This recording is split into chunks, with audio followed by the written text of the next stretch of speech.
ملازگرد کے مقام پر دو لشکر جنگ کی ابتدا کرنے کے لیے ایک دوسرے کے سامنے صفیں باندھ کر کھڑے تھے۔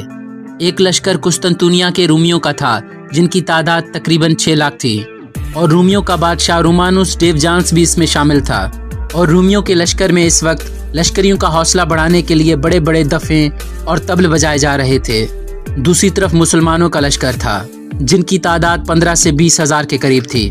مسلمان اس موقع پر بڑی بے چینی اور اضطراب کا اظہار کر رہے تھے، اس لیے کہ لشکر نے صفیں باندھ لی تھی۔ مسلمانوں کے سالار بھی اپنے لشکر کے سامنے جنگ کے لیے مکمل طور پر تیار کھڑے تھے، لیکن مسلمانوں کا سلطان ابھی تک تیار ہو کر اپنے لشکر کے سامنے نہیں آیا تھا۔ اس موقع پر مسلمان لشکروں میں طرح طرح کے وسوسے اور اندیشے کھڑے ہونا شروع ہو گئے تھے۔ کچھ لوگ یہ خیال کرنے لگے تھے کہ شاید ہمارے لشکر کی تعداد 20 ہزار ہے اور ہمارے مقابلے میں رومیوں کی تعداد 6 لاکھ ہے، اسی بنا پر ہمارا سلطان لشکر کے سامنے نہیں آ رہا اور وہ جنگ کی ابتدا نہیں کرنا چاہتا۔ لشکر میں عجیب طرح کی خسر پسر شروع ہو چکی تھی، اس لیے کہ سلطان کا اپنے لشکر کے سامنے نہ آنا لشکریوں کے لیے بددلی کا باعث بن رہا تھا۔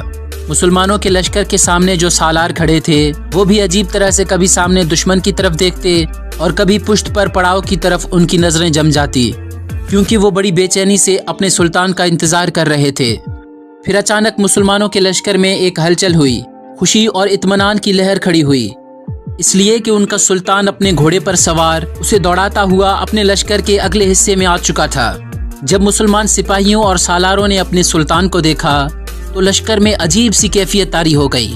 مسلمان جوش و ولولے میں اللہ اکبر کے نعرے بلند کرنے لگے اور کچھ سپاہی جذبات میں مغلوب ہو کر رونے لگے، کیونکہ جس وقت پڑاؤ سے نکل کر سلطان اپنے لشکر کے سامنے آیا تو انہوں نے دیکھا کہ وہ سفید گھوڑے پر سوار تھا اور اپنے عام لباس کے بجائے کفن پہنے ہوئے تھا۔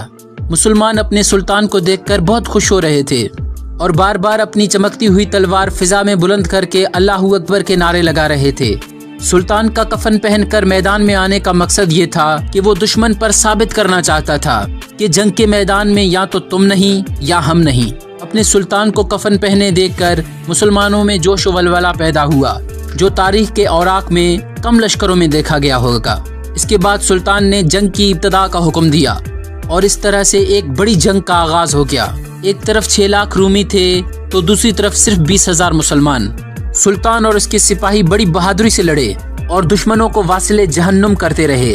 آخرکار سلطان نے اپنے 20 ہزار لشکر کے ساتھ نہ صرف یہ کہ رومیوں کے 6 لاکھ کے لشکر کو روند کر شکست دی، بلکہ رومیوں کے بادشاہ ڈیوجانس کو بھی زندہ گرفتار کر لیا اور اس کے بڑے بڑے سالاروں کو بھی گرفتار کر کے قیدی بنا لیا۔ ناظرین، مسلمانوں کا یہ سلطان الپ ارسلان سلجوقی تھا۔